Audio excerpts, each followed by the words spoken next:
Imagine there is an intelligence so deep, so transformative that Buddha called it the path to true freedom. And Krishna said it's the only way to rise above suffering. Yet almost nobody ever measures it. Today we are not just talking about spiritual intelligence, we are taking the test. And trust me, it's nothing like what you have learned in this school. Let me take you back. A few years ago, I was ticking all the boxes: career, family, even a decent meditation habit. But inside, I was restless, constantly second guessing my decisions and chasing just the outcomes. Then one night I stumbled on a line from the Bhagavad Gita: You have the right to action, but not to its fruits. That line stuck with me. It was like Krishna speaking directly to my anxiety.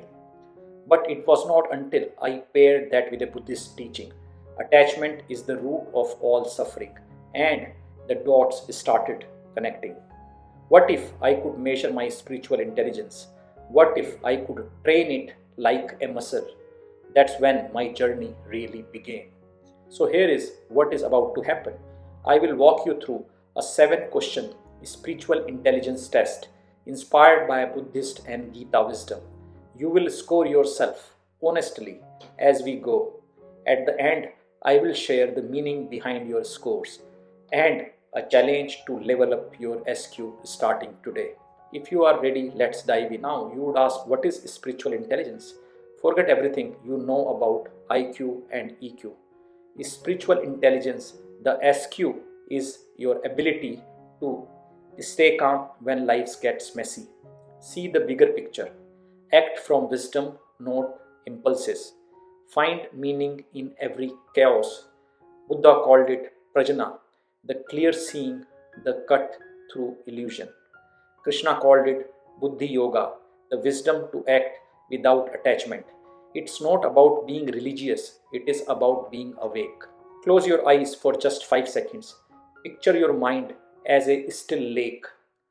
Thoughts come and go, but the water remains unmoved. That's SQ in action. Let's start the test. Here is the question 1 for you.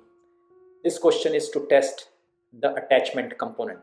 Imagine a scenario where you are fully indulged in an activity. This is your project which you really like, but somehow, after putting all the efforts, that project fails. How do you respond? Are you devastated for days? Are you upset and the frustration continues for days?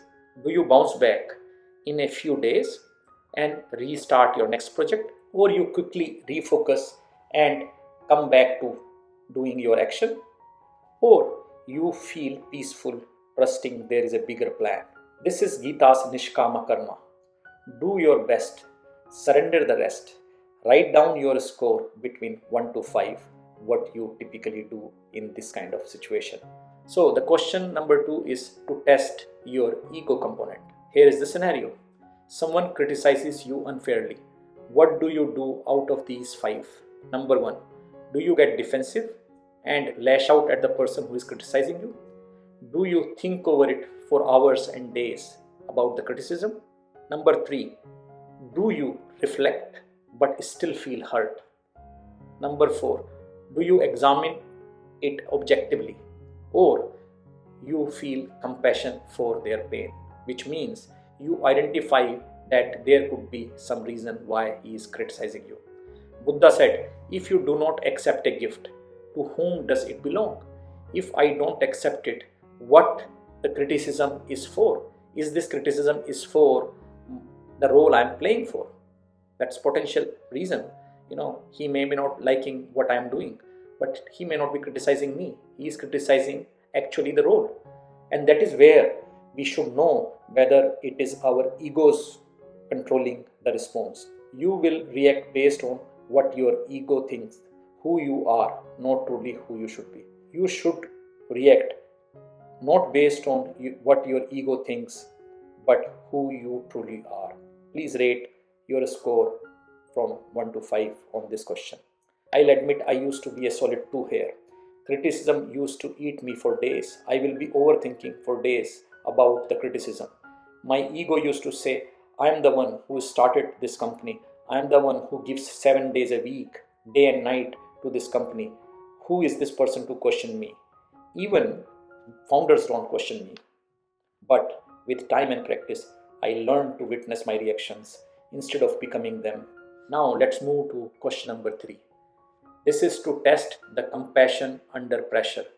How your compassion stands when you are under pressure. Let's look at the scenario. You are exhausted by your work, but someone needs your help at that point of time. What do? Number one, you snap or avoid them. Number two, you help them but later resent it. Number three, you help but feel drained. Number four, you help with presence and calm. Number five, you help them feeling grateful for the chance you got to help them. Buddha says hatred does not cease by hatred but by love alone. How open is your heart when it is inconvenient for you to be there to help? Now let's move to question number 4. This is to test your witness mind. Let's assume a scenario. You are going through a strong emotion. That could be anger, jealousy, fear. What do? Number 1. Do you get swept away easily in few seconds or minutes with that emotion? Or number 2, do you try to suppress it? Number 3, do you notice it but struggle to deal with it? Number 4, do you observe it and let it pass it through naturally? Or number 5, do you watch it with curiosity, not judgment? Krishna says, he who is not disturbed by happiness or distress is fit for immortality. Buddha says, you are not your thoughts. Let's move to number 5. Let's imagine a scenario. You work hard, but nobody notices. What do? Do you feel unappreciated? Number 2, do you question your worth? Number 3, do you remind yourself why you started? Number 4, you keep going regardless of what others do. Number 5, you feel fulfilled by the action itself, satisfied by merely doing the action. Gita says, perform your duty, abandon all attachment to success or failure. Where does your motivation come from? Let's move to question number 6. This question is to test the inner stillness during chaos, how you perform when things are not moving the way they should be. Let's assume a scenario. Everything is falling apart, your job, relationship, health, and maybe more worst. In those chaotic moments, what do? Number 1, do you panic and lose sleep? Number 2, do you worry constantly what will happen? Number 3, do you try to find silver lining, some hope to keep going? Number 4, do you meditate or pause before acting? Number 5, do you feel a deep calm even in crisis? Buddha says peace comes from within. Do not seek it without. How anchored are you when the storm hits? Question number 7 is the test which will test your connection to something greater. Let's assume a scenario. You are alone, facing a big decision. Maybe that decision could change your life in a big way. What do? Number 1, do you feel lost, anxious, and stressed? Number 2, do you overthink and seek advice? Number 3, do you listen to your gut feeling or inner voice? Number 4, do you trust a deeper wisdom? And finally, number 5, do you feel guided by something beyond yourself? What I mean is belief that nothing is in your control beyond your action. Krishna and Buddha both taught you are not alone. Do you feel connected to a higher consciousness at this point of time? Finally, now let's add up your scores from last 7 questions. If the total is between 7 to 14, your SQ is awakening. This is where most people start. If it is between 15 to 24, you are developing strong spiritual intelligence. Keep going. If it is 25 to 35, you are leaving from wisdom, but true mastery is lifelong journey. Remember, This is not about perfection, it is about awareness and practice. Super consciousness is not a destination but a lifelong journey. When I first did this test, my score was honestly humbling, somewhere around 16. I remember feeling a mix of embarrassment and relief.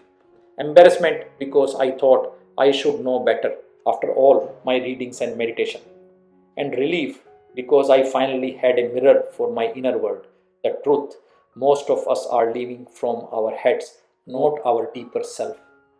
We react, we judge, we chase, but spiritual intelligence is not about arriving at some mystical state of perfection.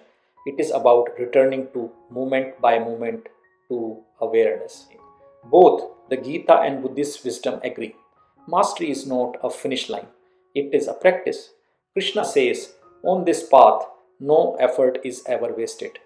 Buddha reminds us there are only two mistakes one can make on this path: not going all the way or not starting at all.